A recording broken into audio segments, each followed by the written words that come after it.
Montana Territory. Autumn of 1881, the wind had a bite to it by mid-morning, and Zachariah Ward felt it deep in his knees as he stepped out of the barn, wiping oil from his hands. He had lived quiet for 7 years. No neighbors close enough to call on. No visitors unless a horse went lame or a wheel broke. The ranch sat low in the valley, tucked between the mountains and the cottonwoods, the land he worked mostly with his own hands. That was how he liked it. No noise, no questions, just cattle, sky, and silence until that morning. She came walking up the slope from the road, boots covered in dust, one hand on her lower back, the other holding a small pack. Her coat was too thin for the weather, her cheeks flushed from the cold. She looked no older than 20, maybe 22, and her belly heavy with child. Zachariah stood still, one hand on the barn door. "You lost." She stopped halfway up the path, breathing hard. "No," she said, voice low but steady. "I walked here on purpose." He narrowed his eyes. "That right? My name's Genevieve Carter. I need help." Zachariah moved slow. Not out of suspicion, but because he'd seen too many people come apart quickly on these plains. "There's no doctor out here." "I'm not looking for a doctor," she said, stepping closer. "I just need somewhere safe for a little while."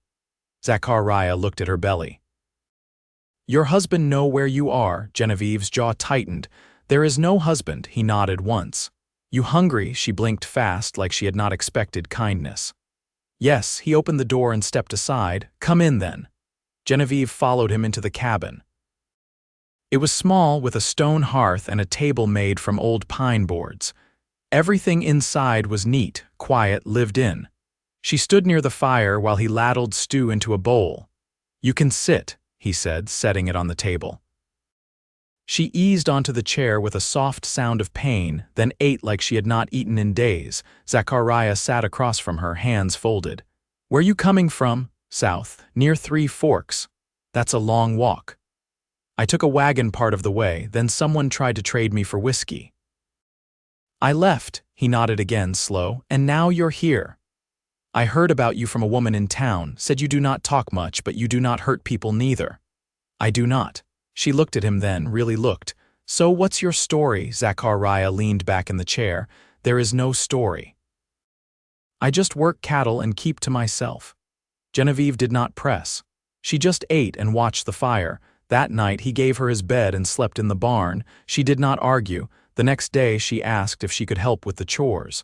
He gave her some feed buckets and pointed to the hens. She worked slow, careful. Every few steps she would pause and hold her back, but she never complained. By the 3rd day she was still there.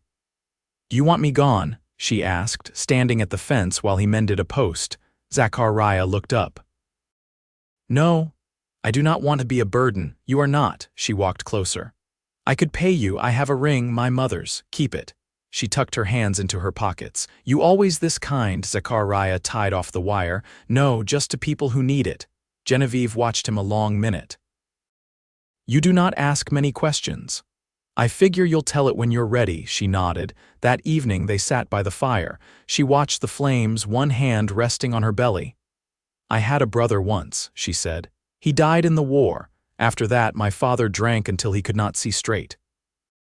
I left home at 16. Zachariah did not speak, he just listened.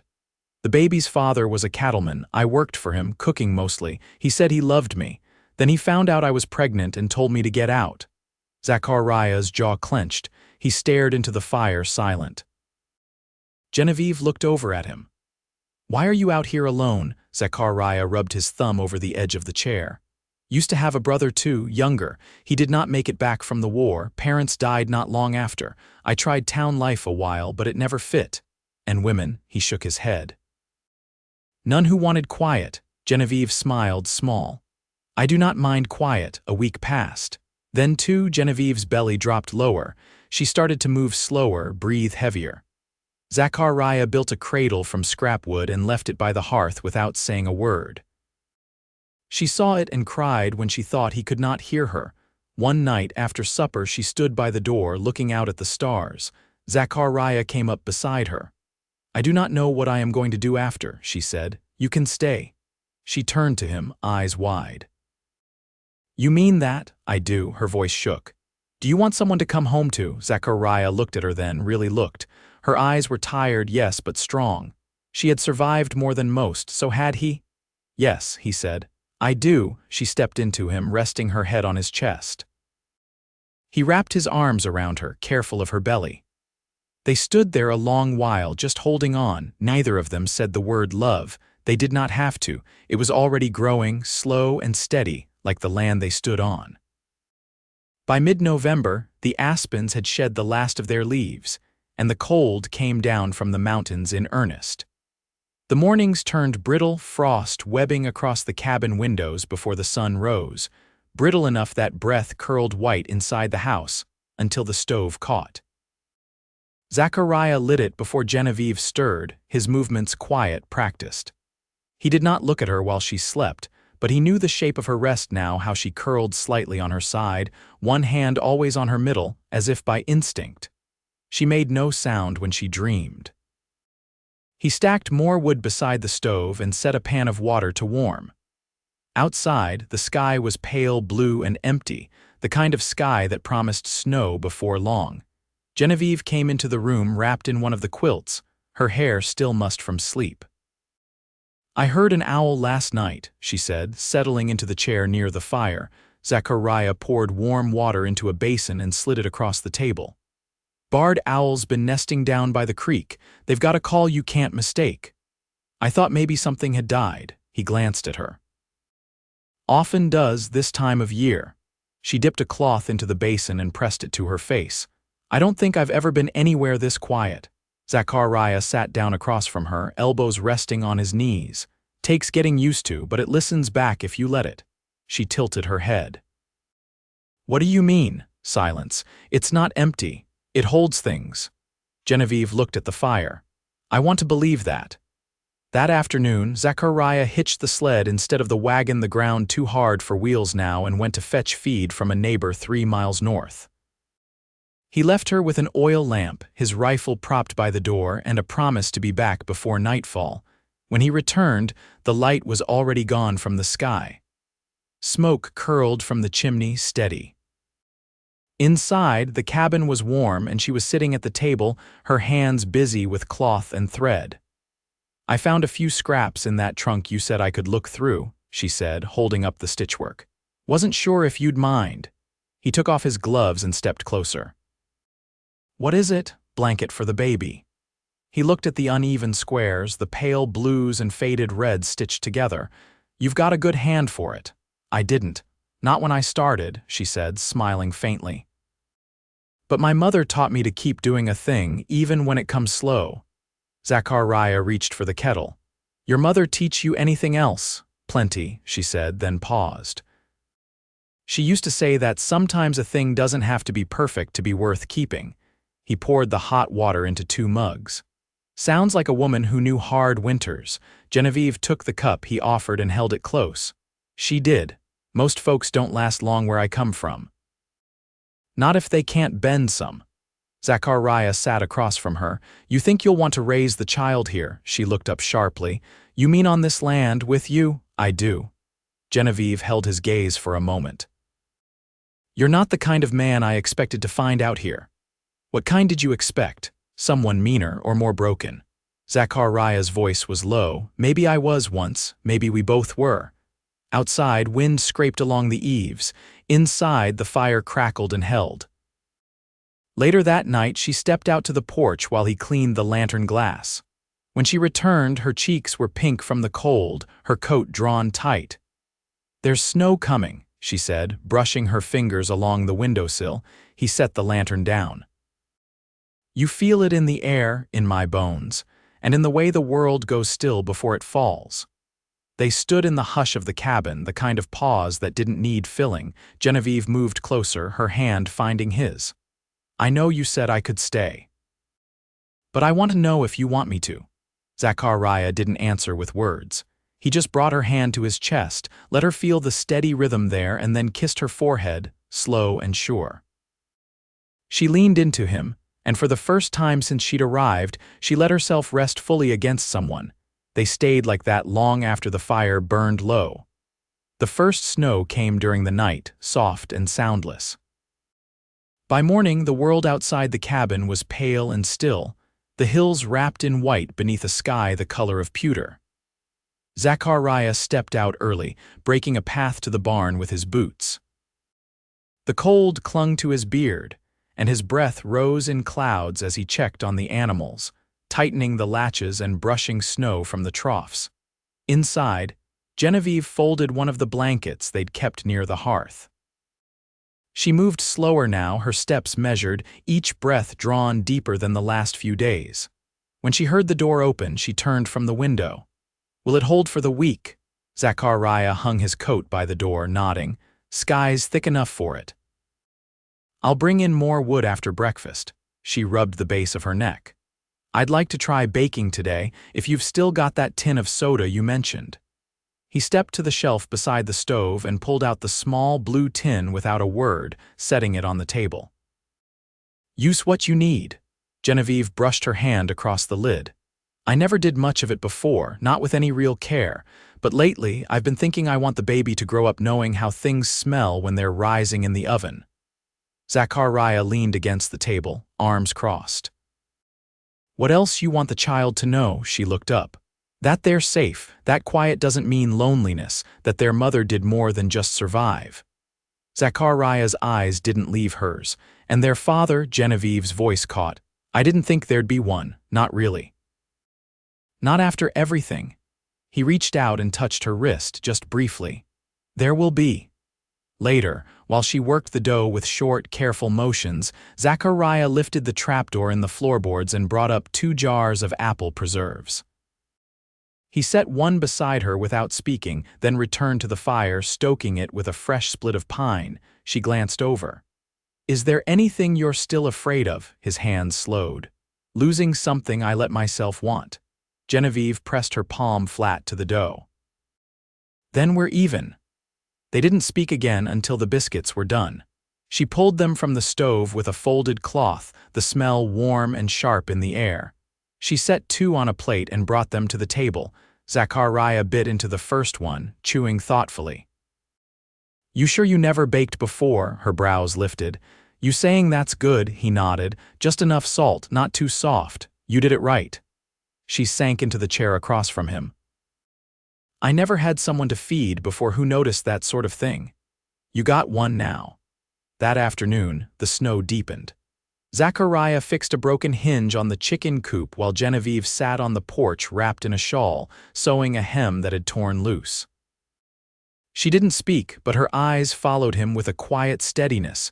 When he came back inside, she was heating a pot of water and humming under her breath. The tune was low, unfamiliar. He paused by the door. "What's that song?" "My brother used to hum it when he was carving," she said, not turning. He never remembered the words, just the sound. Zachariah hung his coat. "He'd teach you anything else." "He taught me how to spot a lie before it reached the mouth." "And that some men are worth waiting through silence for." The kettle began to whistle. She poured water into 2 mugs and slid one his way. "You've got a look about you today," she said, watching him sit. "Like the ground's shifted under you, but you're trying not to show it." Zachariah ran a hand along the side of his neck. "I keep thinking about the time before you came, how still it was, how I thought I'd made peace with it. You hadn't." "I mistook numb for peace." "There's a difference." Genevieve wrapped her fingers around the mug. "You think you've found it now?" He met her gaze. "Getting closer." Outside, the wind thickened, curling around the cabin like a shawl drawn tight. Inside, the warmth held, slow and steady. That night, when the fire was low and the snow pressed soft against the windows, Zachariah stood at the foot of the bed, watching her sleep. Her face in the half-light was peaceful, her hand resting on the swell of her stomach. He didn't touch her, not yet. But he stayed there a long while, the hush of the room wrapping around him like a promise. The snow deepened through the week, falling in slow, steady veils that softened the ridges of fence posts and buried the wagon ruts until the land looked untouched again. Zachariah cleared the path to the well each morning with a square-edged shovel, his breath huffing into the cold as he worked. His coat and gloves stiffened with frost before the sun cleared the hills. Inside, Genevieve moved with deliberation, her steps heavier as the child pressed lower. The cabin had grown quieter, not from silence but from waiting. The kind of quiet that came before something changed for good. She leaned against the table one afternoon, hands braced. "There was a woman in town once," she said. "She told me labor's like a river, you don't control it, just follow it without fighting." Zachariah stood by the woodpile, sleeves rolled, kindling in his hands. "You feel it starting?" "Not yet." "But I feel the water rising." He nodded once, then crossed to the hearth and knelt to stack the fire for overnight. "I fixed the sled's runners this morning. If we need to move fast, we can." Genevieve sank into the chair beside him. "You'd take me through snow like this, I'd take you through worse." She reached for his hand, her fingers pressing between his. "You've already done more than most would." "I haven't done enough yet." That night she woke him with a sharp breath and a hand on his shoulder. No words, just a look, wide-eyed and calm despite the pain. He rose without hesitation, lit the lamp and moved as steady as he ever had, laying blankets near the fire and heating water on the stove. Outside, the wind rose in fits, shaking loose snow from the eaves. Inside, the world narrowed to the heat of the cabin and the sound of her breathing.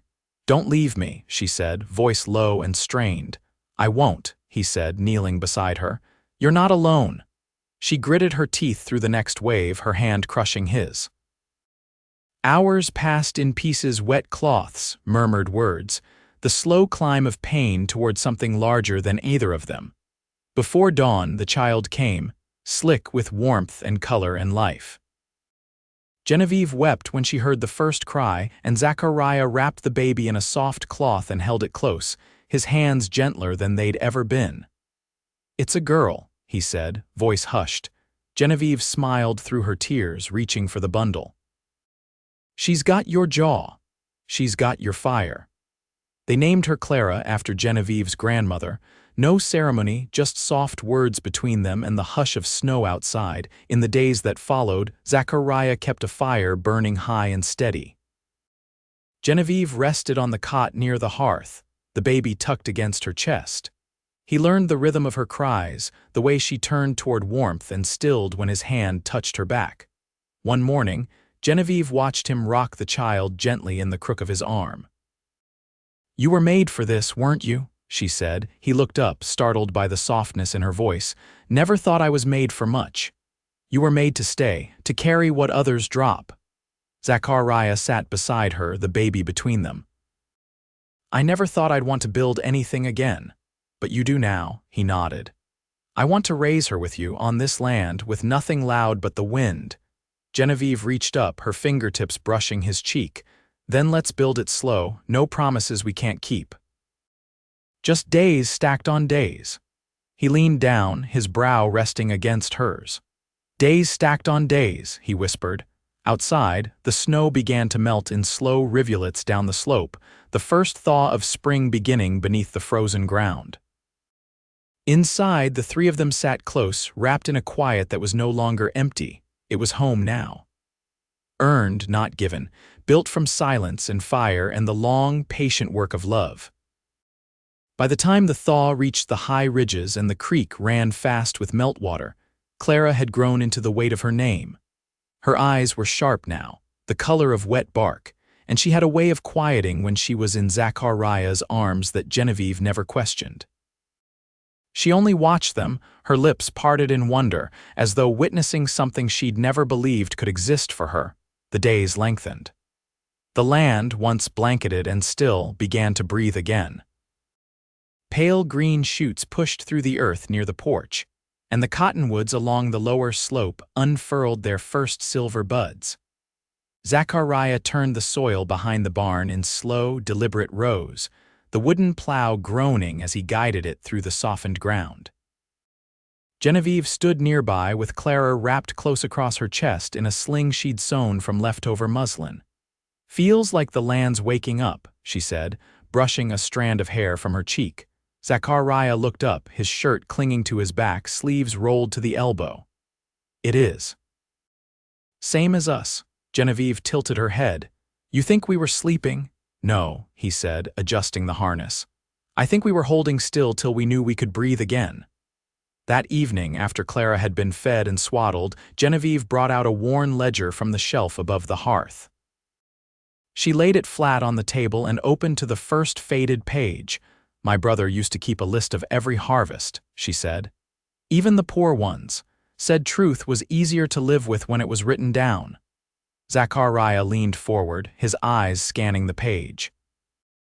You want to keep records? I want to keep proof. She looked up at him. That we made something here, that it lasted. He pulled a pencil from the tin on the mantel and placed it in her hand. Then let's start with what's growing. They listed the seeds. They had beans, squash, 2 kinds of corn, and marked where they'd plant each. They drew a rough map of the land, not for precision but to remember how it looked at the beginning. When they finished, Genevieve closed the book and rested her hand on the cover. I never belonged anywhere, she said. Not until I came here. Zachariah reached across and laced their fingers together. You do now. In the weeks that followed, they worked side by side. Genevieve tended the garden, kneeling with care, her skirts hitched above the damp ground. Zachariah repaired the fence along the east pasture, the one the elk had trampled during the snow-heavy months. Each evening, they returned to the cabin with dirt under their nails and a quiet ache in their limbs that settled into something close to contentment. One afternoon, a rider approached from the south, slow and deliberate. Zachariah met him at the edge of the fence line, rifle slung but not raised. The man wore a faded hat and carried a telegram in his breast pocket. Name's Latham. I handle post out of Bozeman now. Few weeks back, I heard a woman matching your wife's description was reported missing from a boarding house down near Willow Creek. Zachariah's face didn't change. She's not missing. She's home. I figured as much, but law's still law. Got to be sure folks aren't being held where they don't want to be. A moment passed, measured and still. Then Genevieve stepped from the cabin with Clara on her hip. She walked straight to the fence, her voice clear. I left of my own will. No one took me, no one forced me. I've got no people looking for me and no debts to settle. You can write that down and carry it back. Latham studied her face, then tipped his hat. That's all I needed, just making sure. He rode off without another word. Later, Genevieve sat on the porch steps, Clara asleep against her shoulder. Zachariah sat beside her, resting his hands on his knees. Would have stood between you and him if I had to, he said. I know, she whispered, but I don't want to be protected from the world. I want to be part of it again, he nodded slowly. Then we'll meet it together. That summer the garden bore more than they expected. Clara's first laugh came under a sky thick with bees, her tiny fists reaching for the light. Genevieve pressed her face to Zachariah's shoulder, laughing with tears in her eyes. He didn't speak, only held them both, sunlight warming the backs of his hands. They built a second room onto the cabin before the first frost. Genevieve stitched curtains from an old flannel sheet, and Zachariah carved a small wooden horse for Clara's shelf. When the snow returned, it found them ready not just for winter, but for whatever came after. The fire never burned out, not once. Years passed, marked by the steady rhythm of seasons, the slow growth of a child, and the deepening of a love born not from chance but from choice. They planted more rows. They added a milk cow. Clara learned to walk on bare feet through tilled earth, her laughter spilling across the yard like song. Genevieve never left again. She never wanted to. And Zachariah, who had once thought himself built only for solitude, woke each morning with a full heart and a home that breathed around him like a second skin. He spoke little still, but his hands said what his mouth never needed to.